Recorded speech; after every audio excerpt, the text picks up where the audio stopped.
Qu'est-ce qu'une entreprise à mission? Ce sont des entreprises qui ont une particularité, elles se donnent dans le cadre de leur activité des objectifs qui ne sont pas purement financiers. Alors, bien sûr, elles doivent être rentables à long terme, parce qu'elles font partie des entreprises privées dans le champ du lucratif, mais en plus de cette rentabilité à long terme, elles s'engagent à suivre des objectifs sur des sujets dits de société. Ça peut être très varié. Pour certaines, ce sera d'avoir une politique d'achat responsable, de perpétuer un savoir-faire traditionnel, ou bien encore de fournir des produits alimentaires bons pour la santé. Comment fonctionne concrètement ce statut ? Alors, ces entreprises se donnent une mission et un engagement, mais cet engagement ne peut pas être pris à la légère. En effet, elles doivent mettre en place un comité des parties prenantes qui peut être composé soit d'ONG, d'élus locaux, d'associations en fonction de la thématique sur laquelle elles s'engagent.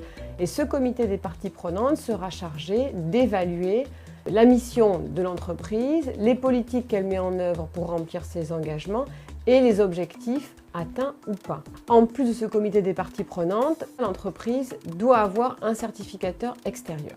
En France, ce statut n'existe pas encore. Il sera adopté définitivement au printemps 2019 lorsque la loi Pacte, qui contient un article à ce sujet, sera adoptée par le Parlement.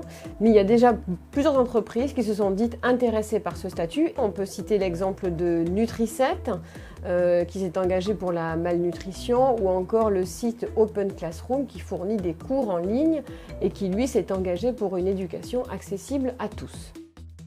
Quels sont les pays pionniers? Les États-Unis, notamment, ont adopté ce statut il y a une dizaine d'années. Aujourd'hui, 5000 entreprises sur le territoire américain sont sous le statut de B Corp, qui signifie Benefit Corporation.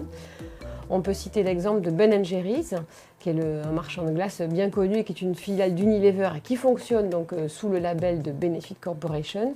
Il y a aussi une filiale de Danone qui a été rachetée récemment par le groupe français qui s'appelle Danone Wave et qui aussi fonctionne sur ce modèle de B Corp.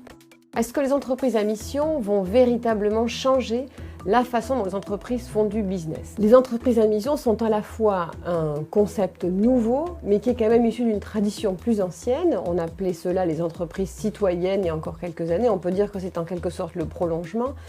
Et dans la législation française, on avait déjà des lois qui avaient introduit cette notion. On pense notamment à la loi sur les nouvelles régulations économiques de 2001, qui a été complétée par la loi Grenelle de 2010, qui impose notamment aux entreprises un reporting social et environnemental qu'elles s'engagent à publier chaque année dans leur rapport annuel.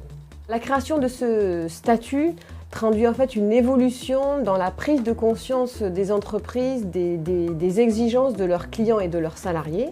Voilà, on ne consomme plus seulement en fonction du prix, on ne travaille plus seulement en fonction de son salaire, mais l'engagement des clients d'un côté, des salariés de l'autre, fait que l'entreprise doit aussi se soucier de sa place dans la société, de l'empreinte qu'elle laisse et des conséquences de son activité sur son environnement direct et indirect. C'est un phénomène qui reste encore très minoritaire.